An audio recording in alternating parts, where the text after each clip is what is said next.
Broads Media. Oh, Danny Briere has me ready to go out back and smoke a celebratory Emilio cigar after landing Trevor Zegras in a trade. This guy's unbelievable. Not as unbelievable as what this cigar tastes like, because this is the best cigar ever. There's only one cigar to smoke. I'll never smoke another cigar in my life. It has to be an Emilio cigar. Old school roots, new school attitude, locally owned, third generation. Made at Fabrica Oveja Negra in Nicaragua. Yeah. That's how serious of a cigar this is.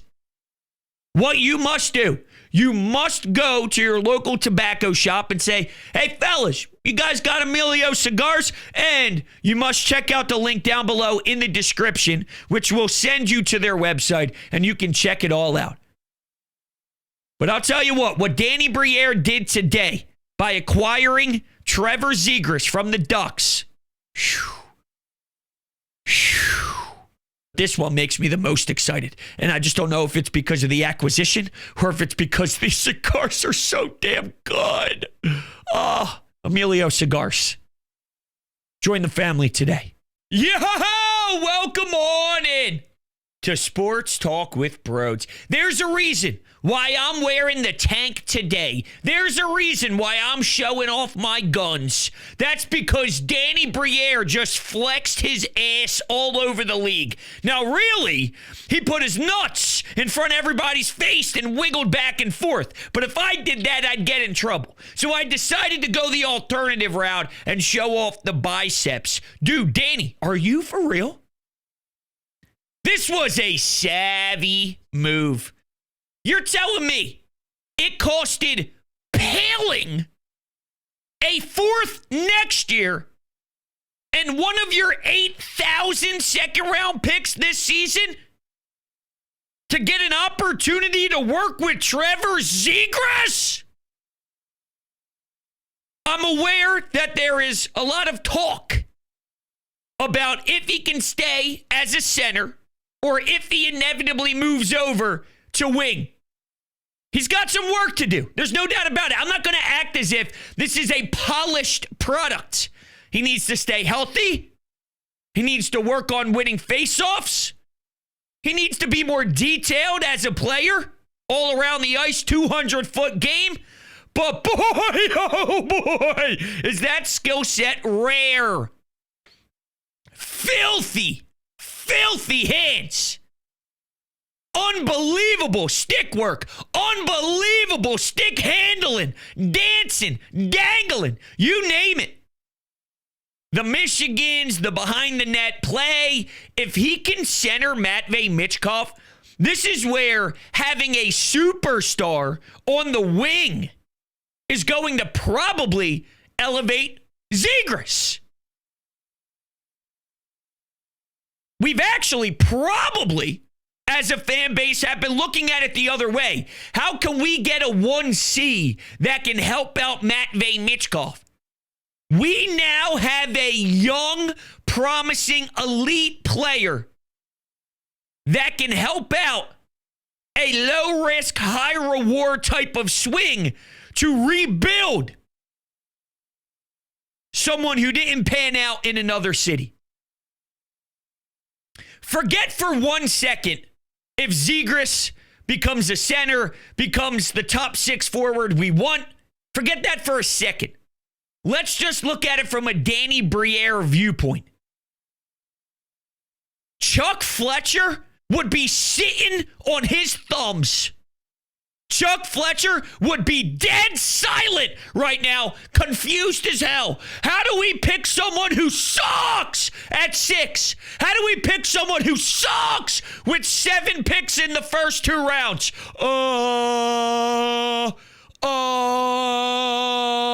I don't know. Let's go. Some bum at 6. That's my impression of Chuck Fletcher in the draft war room.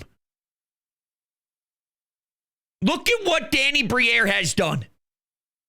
Shipped out Farabee, Frost, evaluated talent, realized who isn't going to stick, who isn't going to be a part of this, gained a bunch of ammo, and now starting to apply real pressure. He had a press conference today, said he's not even satisfied and not even, close to feeling good about this. We got work to do.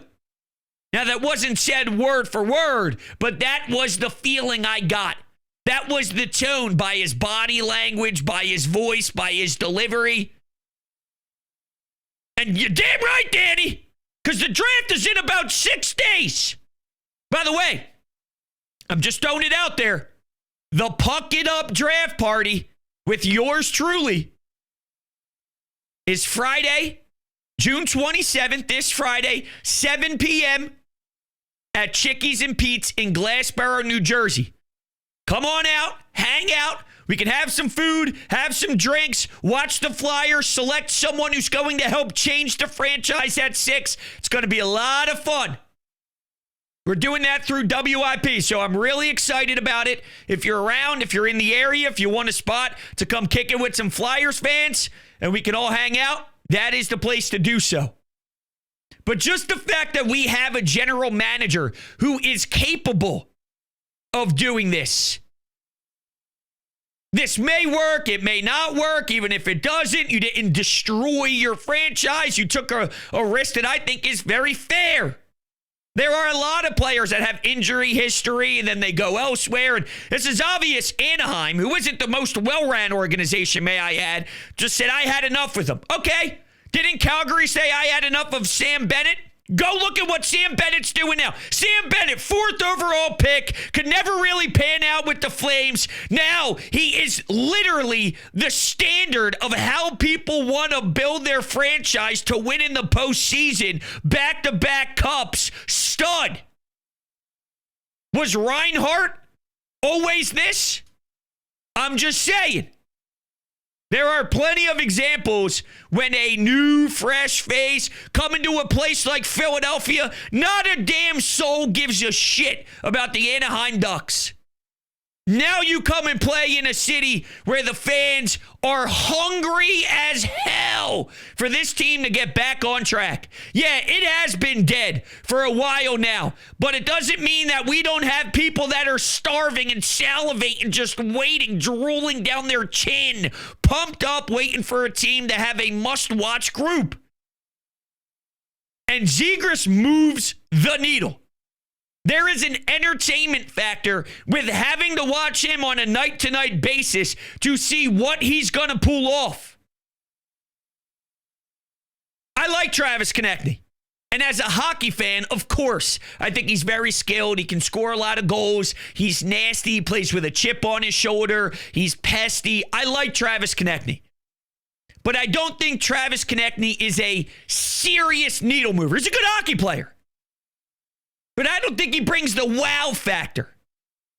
Matvei Michkov, prior to this move, was the only it factor this team had. Trevor Zegras has the opportunity to be an it factor. He has stuff to prove. His good seasons sit around 64 points or so, and these years where he did have his better runs, he was scoring about 23. I need more. And hopefully, as a centerman, playing up the middle, with Matvei on his side, he can pop 30 plus. He's only 24 years old. This power play desperately needs talent like this. Even strength desperately needs talent like this. And from the sounds of it, they're going to give him every chance in the world to win a job up the middle because they're so damn desperate. And Danny Briere also mentioned, look, teams don't give up top 6 forwards like this, especially centermen. Now, the Ducks were moving him to the outside, and again, they sort of gave up on him. but I'm going to base my decisions off of what Anaheim does. There's a reason why the NHL world is looking at this trade saying, in what universe would the Ducks take this package? Well, the Ducks got about a C- with a lot of grades, and the Flyers are getting A because, again, it's just, in theory, the skill is so rare, the skill set and the ability to dance around people, his filthy dances and dangles are out of this world disgusting. For that package, to give this a whirl, there's more in Zegras. Anybody who has a brain, who knows the sport, can see that there is more in Zegras. Can Rick Tocchet get it out of him? I hope so. But I sure know this, that you weren't even getting the chance to work with him under John Tortorella. And now that I'm watching Keith Jones and Danny work and see the strings that they have pulled, I think the Tortorella, this was in their crosshairs. Going after Zegras, this isn't the first time that we heard the name. It's always been reported that there are interest there and whatnot. Well, you can't make this move with Mr. I hate players who are willing to get fancy. John Tortorella, you can't do that. So I don't think the John Tortorella experience was going to last much longer, knowing that Danny was trying to pounce, to get creative, and to get exciting, and to get this fan base a little pumped up and juiced up. This is great. Universally, too. How many times do we get Flyers fans all on board, cheering in the same direction? So again, from a GM standpoint, I can't be more excited about what Danny can do because I've seen some savviness here. Even some of the little things where he picks up an extra pick here and he gives up a pick there, but he replenishes that pick by doing something off to the side that's little here. You know, I mean, it's methodical.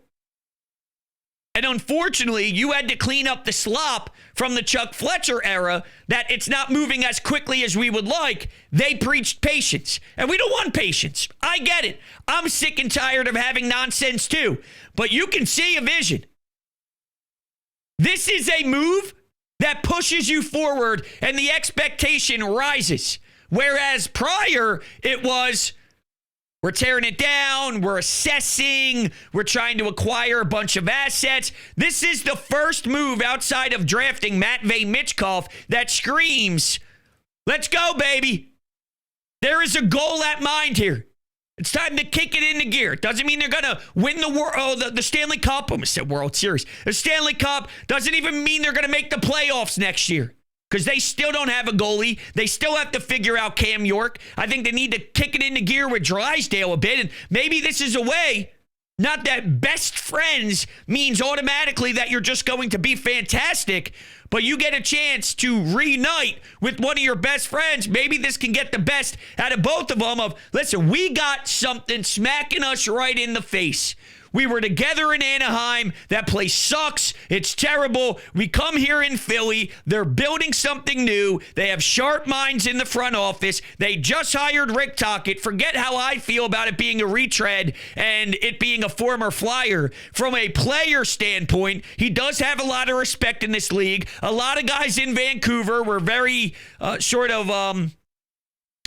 about Rick Tocchet. Now, there was some internal conflict there, but that seemed to be more player individualized than it is Rick Tocchet is a disaster as a coach. So the league and the players really like Tocchet. Jamie showed spurts, I thought, towards the back end of the season where I saw that skill set. He's a flashier defenseman.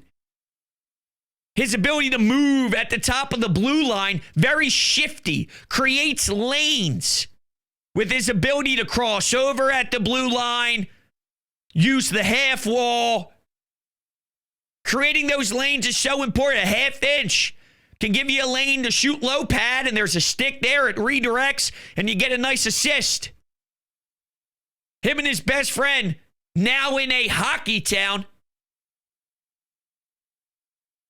I could imagine that helps, especially when you're an RFA next year or after this upcoming year, you're an RFA. So there's a financial component to this that can help inspire him and give him a boost that he's looking for. You want to get some money? You want to get something and earn a nice couple of Benjamins and put it in your back pocket? Well, this is the time to do it. You could play first line minutes. You could play center, which he wants to do. And you could play with Matvey Michkov. You're going to see power play time. You're going to see a lot of ice. Go be you. Go show us why you were the 9th overall pick. Go show us why you played Hockey East at Boston University. Go show us why you're a Team USA stud growing up. Go show us all this. And if you do, you're going to get rewarded. Because we are so thin, we are desperate for a 1C. And your contract is, right there. And it'll be appealing to us. But you can ask the question a million different times. Why would Anaheim give up if he was that great? A lot of injuries. They can be frustrated with it. And maybe they just don't have the front office. Now, keep in mind, Quenneville is there now. And Quenneville is no joke of the hockey mind. I'm aware of what happened in Chicago towards the back end and everything legally that went down there that was disgusting. You can ask the question, did Q say, I've seen it from a distance, I want nothing to do? And I would respect Quenneville's mind. I would. I would respect his mind hockey-wise. Hockey-wise. I would respect his mind with the knowledge of the game. With that said, it's too high of a ceiling to pass up on. Because what if? Let's play the what if game on both extremes. Exaggerate it both. What if he's an 85, 90-point guy as a top 6 center, preferably 1, but I could see a world where he pans out and he's a 2C. Like if you want to win a championship, if I'm being honest with you, if you want to win a Stanley Cup, do I see Trevor Zegras as a 1C on a Stanley Cup contender? I don't. And there is a part of me that looks at the intensity and the physicality of these playoff games and who he is and, listen. But again, the ceiling is so high and he's only 24 that he's still a special player. He's still a special player. I'm just relating it to the Sam Bennett's, the Marchand, you know what I mean? But long ways to go. I could see him being a 2C and then going and getting someone who is really a dog as a 1C, 200-foot game, does everything right. A Barkov, for example, does all the little things right, the non-sexy things, but very important to the details of the game that helps you win. And you just know time and place and awareness. He's perfect and he's always where he needs to be. A Barkov. I don't see him as a Barkov, but I could see him as a top 6 real legitimate help to a contender. Right now, what? They don't have anything close to that. But if you want to extreme it, can he be a once for the time being in the short term? Yes, until you get the once. Maybe it's James Higgins, maybe it's Frondell, maybe it's Dejournay. I'm just, I've heard his name, by the way, pronounced 50 different ways. So, sorry. We'll talk about the draft. Those 3 are my guys to really look for. I know that there's a couple other ones there. It's O'Brien, Martin. There's a few others. There's pretty much a core group that I'd be okay with any of them as long as they're in range with that. The McQueen with the back injury, that scares me. I like some other names more. But the worst case scenario is he continues to get injured. It doesn't really become what you want. He becomes a winger and maybe more of like a third line winger and not a top 6 guy. And he just doesn't pop off. I think his skill set is so interesting that he'll probably be at worst a second line winger. At worst, a second line winger. I think he could be salvageable even if he doesn't hit his ceiling. I still think you can do a lot. Like his bad year is 23 goals. His bad year is being a 20-plus goal scorer at 23, 22 years old. That's his bad years when he played enough hockey. Sure, there are worse years when he's injured and then chaos happened during the late stages here of Anaheim, but I love the move. I love the move just as much as I love my lawn. And I can't thank Green Lawn Fertilizing enough for how they have helped my lawn recover. Danny Briere is helping the Flyers recover from the mess that Chuck Fletcher left. Well, my lawn was in shambles. And I went to the experts over at Green Lawn Fertilizing, and they've done a couple of different treatments now on my lawn. And holy hell, it is outstanding. Oh my gosh, I am in love every time I open up my doors and I see all the green. Green Lawn Fertilizing is based in the Philadelphia area and best in the market. Experts in New Jersey, Pennsylvania, and Delaware, and they're so knowledgeable, it's not even funny. They've created their own custom blend that helps your lawn recover. And the first round is so important, I can't express it enough.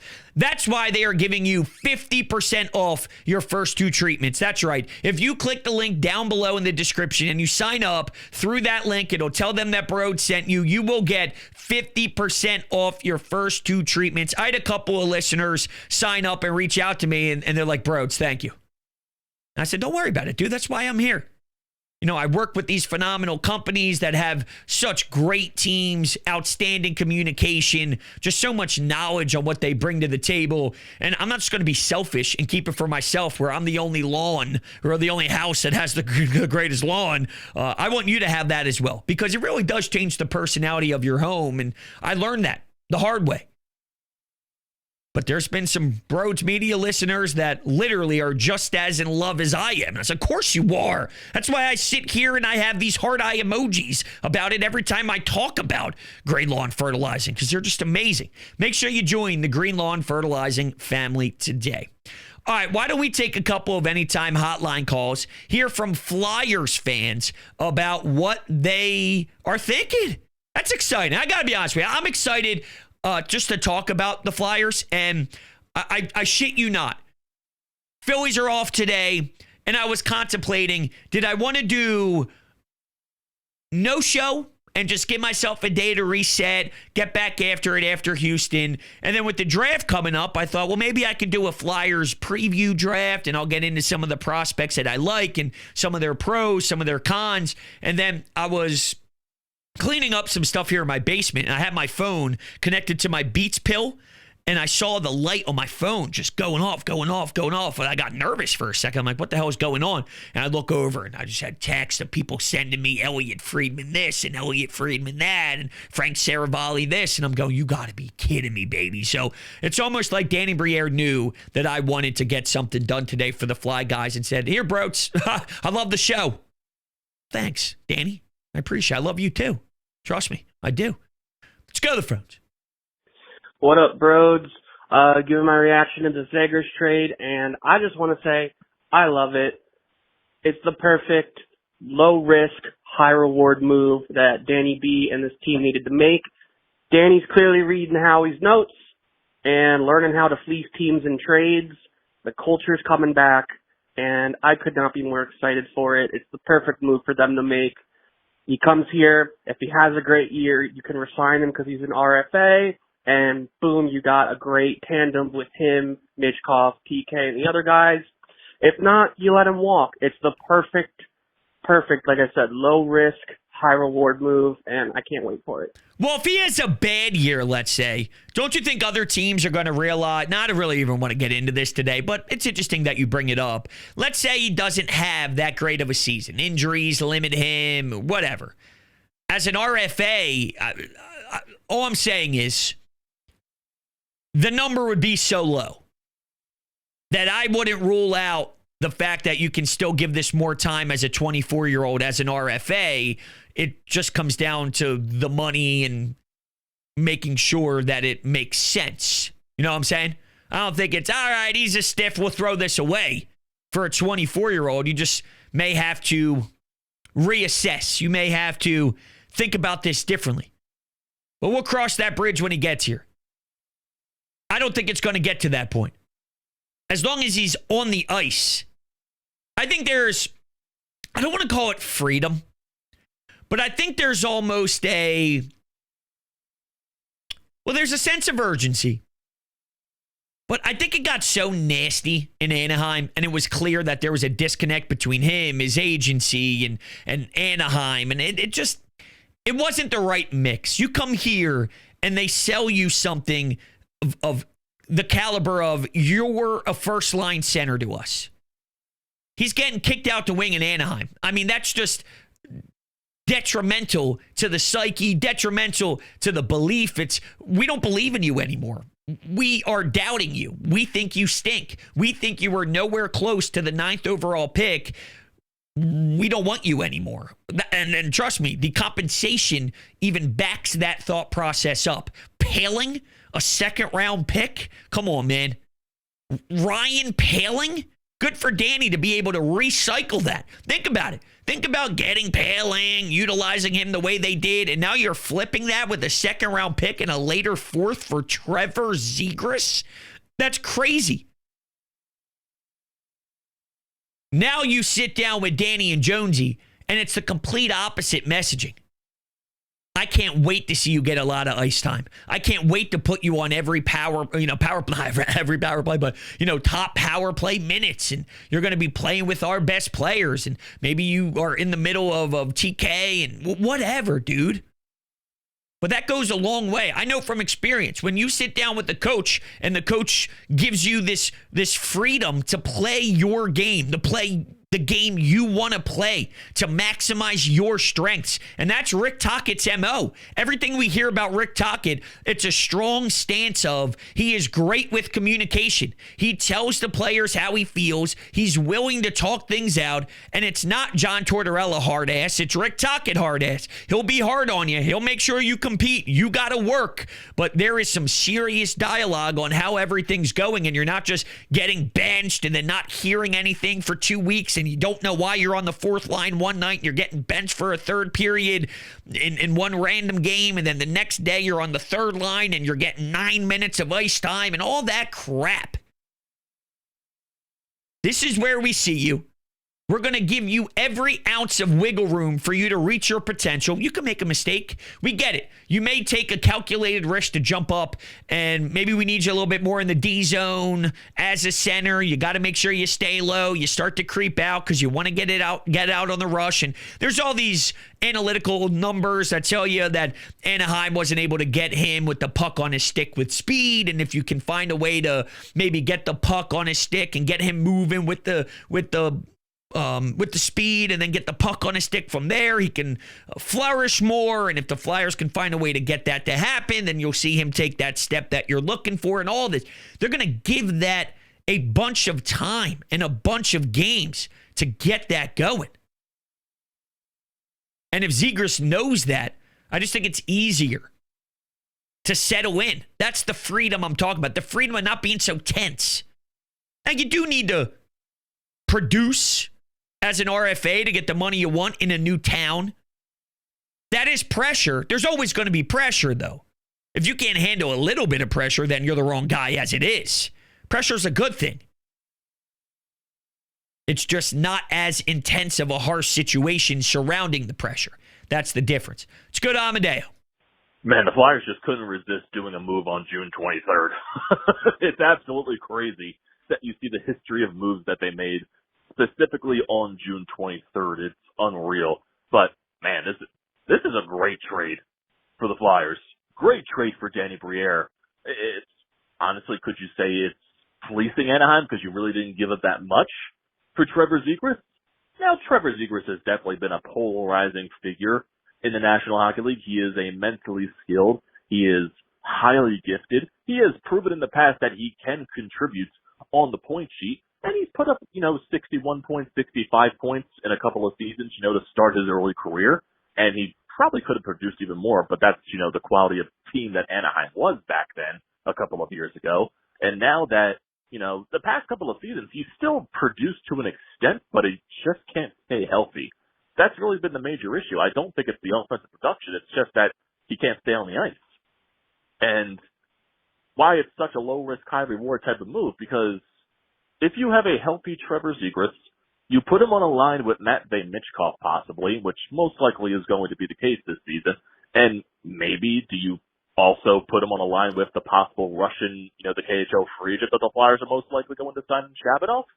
That's a great question. Now, my buddy played with him over in Russia this year. They went to their version of the Cup final. I think they lost in about 5 games. It was hard to watch the time difference and the Russian commentators. It was difficult. But, yeah, my buddy played with him, and I asked him questions. I said, dude, what's he like? What's he, what he's like. Now, he played in the NHL for a couple of teams, a lot of time in the AHL, and then he played in Russia for 2 years. And he said that he's one of the most skilled players he's ever played with. If you have those 3 on a line. Now, I know there's been some buzz around him coming over and signing with the Flyers, and we'll wait until we get confirmation. But it does seem like everybody you talk to sort of has that aligning. And here's what it is, too. Now, 6, 7, 8 months from now, I could be angry because things aren't clicking and blah, blah, blah, blah, blah. But if that is the case, think about opening night.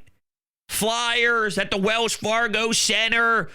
Let's go Flyers! Right? And they do the starting lineup, and they're coming out with the light show, and they all line up on the blue line. Number 39, Matvei Michkov. Wow!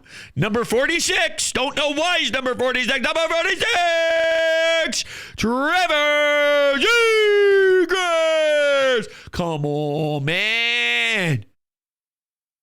The excitement thinking about that. It's amazing where they have us right now. Now, speaking of June 23rd, here's the trades. They traded Jeff Carter and Mike Richards on June 23rd, 2011. June 23rd, 2012, traded JVR. June 23rd, 2014, traded Scott Hartnell. June 23rd, 2017, traded Braden Shen. And in 2025, traded for Trevor Zegras. That is pretty weird. That is pretty bizarre. Dude, it's June and we're talking about the Flyers. The excitement for the Flyers. Wow. Wow. I just want to keep taking calls. I got to be honest with you. Listen, I would have been thrilled if we'd given up 22 in this deal. I would have been over the moon if we gave up 31. Now, 6 I didn't want to give up, but listen, either of those other first-round picks would have been fine to include in this deal. The fact that not only did we not have to give up the second or third first-round pick we have, but we gave him the 3rd second-round pick we have. How does he do it? How did he get Anaheim to take pick 45 when we have Anaheim's pick 40? You're telling me they didn't want to at least get their own pick back, their own second-round pick? And we said, no, you're going to have to just take 45 and like it? My goodness, what a deal. I honestly don't even know where they're lined up in the second right now. I just know they have a bunch of picks. I didn't get to the number game. I'm still focused on the first round before I even get to the second round numbers. I just know the total numbers of them. Call me a fraud, whatever.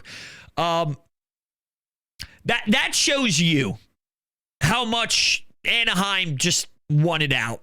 They wanted out. They wanted to start. They look at it as similar to Bryce Huff. All right. We know as Eagles fans, it's addition by subtraction. That's how they viewed it. Now that could scare you. But again, I don't know how you look at what Zegras can be in theory and think even if you take a swing and it doesn't work, that it was a dumb swing. You could take a flyer on someone like this as long as the compensation isn't crazy and you're not taking a wild cap hit that sets your franchise back. This won't set your franchise back if it fails.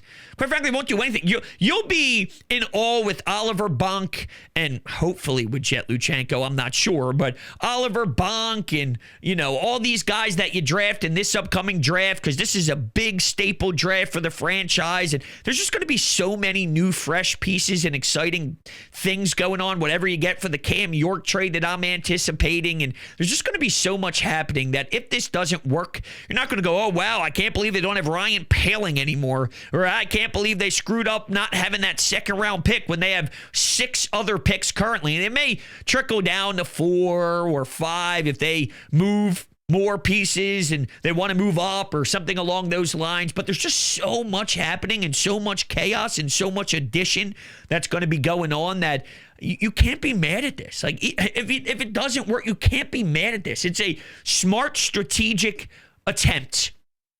We can't see the future. We don't know if the injuries are going to hurt him forever and he's just not the player yet. Nolan Patrick could never really pan out. Now, I didn't think he was that great anyway, but we never got to see. We may not be able to see the full potential of Zegras if this is constantly beating him down. I'll take my shot all day if it takes Ryan Paling to do it. And a second when you have 60,000 of them. You know what I mean? So I'm just pumped. Thank you guys all so much for hanging out with me. I greatly appreciate it. I'll talk to you on the next one. Go Flyers. It's been a while since I got to say that. Crazy. Talk to you on the next one.